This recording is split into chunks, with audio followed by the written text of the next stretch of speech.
Finishing up, got the exhaust back on, lined up decent enough, and I'm gonna bleed the brakes now.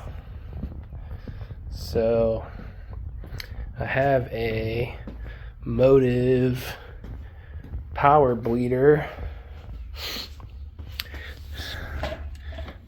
this guy, and there's different attachments you can get for it, but basically this screws onto the master cylinder.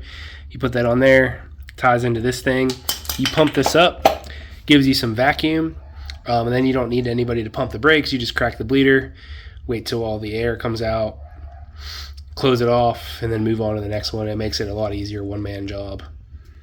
Final stretch, I'm gonna install this drive shaft loop. Pretty simple, just follow the instructions. Almost done.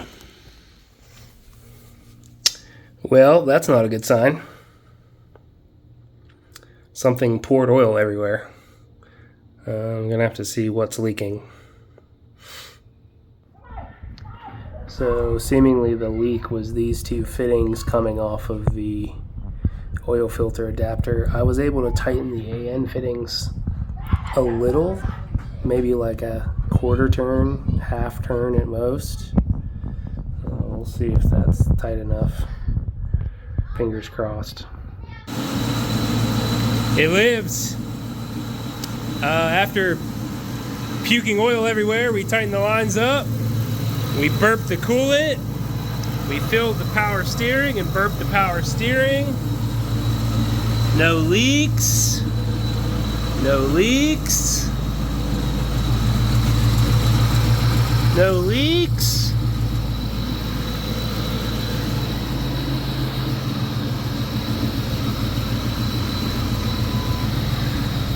Good oil pressure. Getting up to temp nice.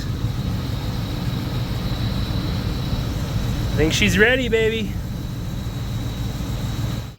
Got the car all finished up. Ride height's about where I want it. It's gonna need an alignment, obviously, but I'm gonna go take it on a maiden voyage a couple miles down the road. A lot of work, but hopefully it's worth it.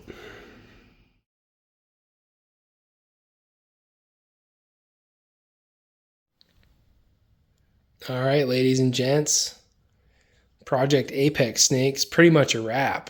Got an alignment yesterday. I drove it to work today. I put 25 miles on it now. Everything seems to be in order.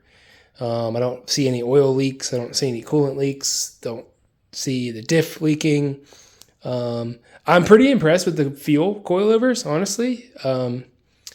I have them 10 clicks from Full Soft if you watch my other video, and they actually ride pretty nicely. I had 275-pound springs in my V6 with Maximum Motorsports coilovers on Bilsteins, and I feel like this rides pretty similar, except it's a 700-pound spring, so that's a pretty big difference, but honestly better ride quality. So thumbs up to feel and their valving and their adjustable coilover setup. One thing I did notice, so if you watched my caster camber plate video, I have these plates flipped in the more negative adjustment orientation. You're going to notice the driver's side is maxed out as far as positive camber, and caster is pretty much maxed out, but that's about where I want that anyways. However, this side has a little more adjustability still. And here's my alignment spec sheet. So 3.7 and 3.8 negative camber. I'm a little worried about how the tires are going to wear with that much camber on it. I didn't have any issue getting less camber on my old car, but these coilovers are different, and it's a different car as well. I had negative 2.5 on my last car, and that didn't seem to wear funny or anything. I'm going to drive it for a little bit and see how my tire wear looks, but I'm thinking I may end up having to take the plates apart and take the coilovers off and flip the plates side to side so I can get more positive adjustment, so I can have a little bit less camber. It feels okay, I mean, as far as driving, but negative 3.7 camber is really aggressive. So we'll see how the tire wear looks. And even from an autocross standpoint, that might be a little bit too much camber. So we'll see. But other than that, we're all done until next time, until I do something else. But I should be done for a while with this car, hopefully. We'll get some shakedown autocross runs, some GoPro footage, and see what we think. Deuces for now.